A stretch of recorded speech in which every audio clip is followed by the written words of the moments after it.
उत्तर प्रदेश शिक्षा सेवा चयन आयोग द्वारा अगस्त 2026 में टीजीटी पीजीटी 2026 का नया विज्ञापन प्रस्तावित है। उसमें शैक्षिक अर्हता के संदर्भ में कई प्रश्न आप सभी के लगातार पूछे जा रहे हैं और कई जगह से आपको अस्पष्ट सूचनाएं प्राप्त हो रही हैं, जिसके बारे में आपको कई बार स्पष्टीकरण दिया जा चुका है। उस संदर्भ में सबसे पहला स्पष्टीकरण है, यह नियमावली है जो कि 22 अप्रैल 2025 को यह नियमावली गजट के रूप में प्रकाशित की गई थी। कब? 22 अप्रैल 2025 को। तिथि को ध्यान में रखिएगा। आप जब हाई स्कूल की हर विषयों का देखेंगे अर्हता के लिए, वहाँ पर लिखा हुआ है कक्षा 9 और 10 के लिए। तो पहला प्रश्न यहीं से आपका क्लियर हो जाता है इसका उत्तर कि क्या यूपी टेट या सीटेट लागू होगा। तो इसका उत्तर है नहीं। और कम से कम 5 से 6 वीडियो में हम यह स्पष्ट कर चुके हैं कई बार। आप पूरे नोटिफिकेशन को, पूरे गजट को अर्हता के देखेंगे कक्षा 9-10 के लिए। ठीक, तो इसको स्पष्ट कर दें कि जब कोई वैकेंसी टीजीटी की कक्षा 6 से 10 के लिए होती है तो ही वहाँ पर टेट या सीटेट लगाया जा सकता है। कक्षा 9 और 10 के लिए टेट या सीटेट अनिवार्य नहीं है और वर्तमान में भी अनिवार्य नहीं है। इस पर आप स्पष्ट और सुनिश्चित हो लें। व्यवहारिक रूप में 6 से आपका चयन टीजीटी के पद के लिए कक्षा 9-10 के लिए होता है, लेकिन आपको व्यवहारिक रूप में आपके जो विद्यालय प्रबंधन होता है वह आपसे कक्षा 6 से 10 हो सकता है कि आपको कक्षा 11-12 में भी अध्यापन का कार्य करना पड़े। वह प्रधानाध्यापक व प्रधानाचार्य या प्रबंधक के ऊपर निर्भर होता है। वहाँ पर शिक्षक की कितनी कमी है या जैसा भी हो, वहाँ पर उसके अनुसार यह सुनिश्चित होता है। तो आप इसको स्पष्ट एक लाइन में समझ लें कि यूपी टेट या सीटेट नहीं मांगा जाएगा। क्लियर? ये नियमावली है।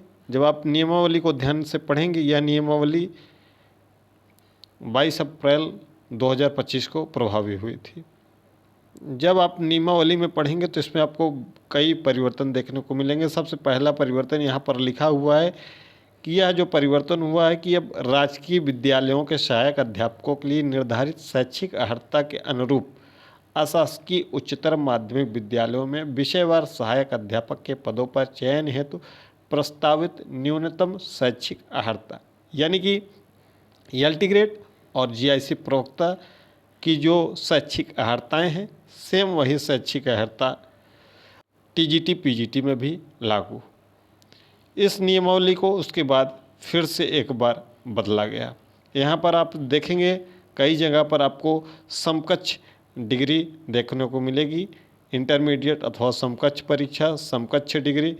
और ये समकक्ष शब्द जो पहले उत्तर प्रदेश टीजीटी पीजीटी में था, ये चीज़ें अब हटा दी गई हैं। आप हर जगह देखेंगे तो आपको यहाँ पर लिखा मिलेगा समकक्ष डिग्री या डिप्लोमा, जिसके कारण यह विवाद उत्पन्न होता था।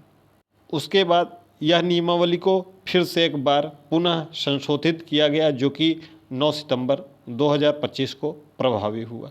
आप यहाँ पर देख सकते हैं, जब यह प्रभावी हुआ तो यहाँ पर लिखा हुआ है कि संशोधित शैक्षिक अर्हता, और यहाँ पर आप देख सकते हैं कि 22 अप्रैल 2025 को क्या अर्हता थी।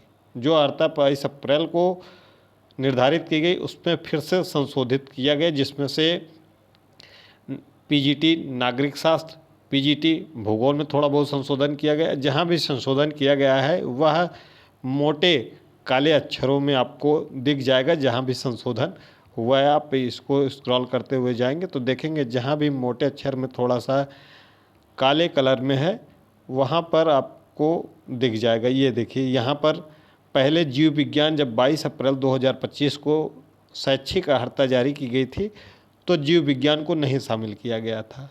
फिर उसके बाद 9 सितंबर 2025 को ये शामिल कर लिया गया जीव विज्ञान को टीजीटी में।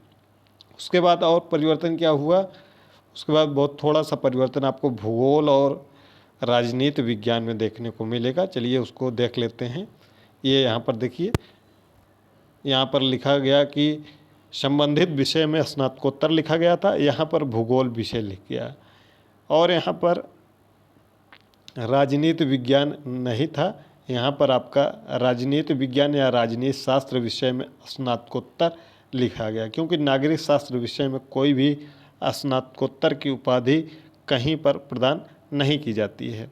यानी कि अगर हम बात करें कि पुरानी नियमावली कौन सी है, तो पुरानी नियमावली के लिए आपको 22 अप्रैल 2025 का गजट देखना पड़ेगा। यानी कि ये गजट आप अगर देखेंगे तो ये गजट प्रभावी होना चाहिए अगर पुरानी नियमावली से वैकेंसी आती है तो। अब बात करते हैं कि क्या वर्तमान में स्थिति है। जो यह वैकेंसी आपको अगस्त के मध्य में देखने को मिलेगी टीजीटी पीजीटी की, तो 24,000 के आसपास में, थोड़ा सा कम, लगभग 24,000 पदों का जो अध्याचन है वह फीड हो चुका है।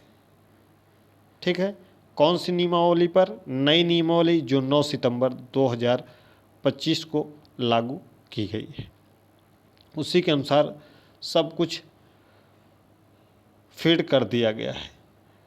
माध्यमिक शिक्षा निदेशक प्रताप सिंह बघेल से अनुमति मांगी गई है। अपर शिक्षा निदेशक माध्यमिक कामता प्रसाद पाल जी द्वारा जैसे ही अनुमति मिलती है यह आयोग के पोर्टल पर अपलोड कर दिया जाएगा। जैसे ही आयोग के पोर्टल पर यह अपलोड होगा, आयोग इस पर काम करना उस दिन से प्रारंभ कर देगा। अभी तक जो जानकारी है वह यह है कि 18 से 20 जुलाई के आसपास में यह अपलोड हो जाएगा। क्यों विलंब क्यों हो रहा है? यह विलंब हो रहा है, अभी पुरानी नियमावली पर बात हो चुकी है, शासन तक बात पहुंच चुकी है। क्या पुरानी नियमावली पर भर्ती आएगी या नई नियमावली पर? सब कुछ अपलोड हो चुका है नई नियमावली के आधार पर, लेकिन पुरानी नियमावली के आधार पर भी मांग की जा रही है। अगर पुरानी नियमावली पर शासन आगामी 10 दिन में, ध्यान से सुनिएगा, जो भी पुरानी नियमावली से अगर भर्ती चाहते हैं, जिनका नॉन बीएड है, एकल सब्जेक्ट है, वह 10 दिन 20 जुलाई तक अगर यह स्पष्ट हो जाता है कि नई नियमावली से आना है या पुरानी नियमावली से आना है, तुरंत ही शिक्षा निदेशालय इस पर अपना डाटा अपलोड कर देगा शिक्षा सेवा चयन आयोग की वेबसाइट पर। और जैसे ही शिक्षा सेवा चयन आयोग के पास ई अध्याचन प्राप्त हो जाएगा, विषयवार, श्रेणीवार सब कुछ, वह तुरंत ही विज्ञापन पर कार्य कर देगा और 15 अगस्त के आसपास में आपको यह देखने को मिल जाएगा। अगर आप चाहते हैं कि पुरानी नियमावली पर भर्ती हो, एलटी ग्रेड में हिंदी विषय में बात करें तो संस्कृत आपका इंटरमीडिएट में अनिवार्य है। इसको क्यों बाहर नहीं किया गया? क्योंकि यह डिग्री पर जो विवाद चल रहा है एकल पर, वह सर्टिफिकेट प्रोग्राम है, इसीलिए उत्तर प्रदेश लोक सेवा आयोग ने इसको बाहर कर दिया। तो जिनका भी एकल है, ध्यान से सुनेंगे, वह पुरानी नियमावली के जो भी अभ्यर्थी हैं उनका सपोर्ट करें और आगामी 10 दिन तक इस पर जो भी हो प्रयास पूर्णतः करें। अन्यथा आप एलटी ग्रेड की तरह एकल विषय टीजीटी 2026 से भी बाहर हो जाए। क्यों? यहाँ पर लिखा हुआ है कि जो राजकीय विद्यालय में नियमावली है, सेम नियमावली यहाँ भी प्रभावी है। यानी कि एलटी ग्रेड में बाहर हो गए हैं तो इसमें भी बाहर होना तय है। अभी कोर्ट में याचिका दायर की गई है, जो भी होगा वह 1-2 दिन में कुछ स्पष्ट हो जाएगा। अभी फ़िलहाल के लिए एकल विषय के अभ्यर्थी बाहर हैं और इसके अलावा एकल विषय के अभ्यर्थी शिक्षा निदेशालय 1 सप्ताह के अंदर अपना वहाँ पर ज्ञापन वगैरह दीजिए, आयोग में ज्ञापन दीजिए। इसके अलावा उत्तर प्रदेश राज्य टंडन मुक्त विश्वविद्यालय का 17 जुलाई को दीक्षांत समारोह है। इसके लिए आप अपना एक ऐसा बड़ा ग्रुप बनाइए कि दीक्षांत समारोह में उत्तर प्रदेश की महामहिम राज्यपाल महोदया का आगमन होगा, तो उनसे भी बात करिए। 17 जुलाई बहुत ही सही तिथि है, क्योंकि आपका 20 जुलाई के आसपास में यह विज्ञापन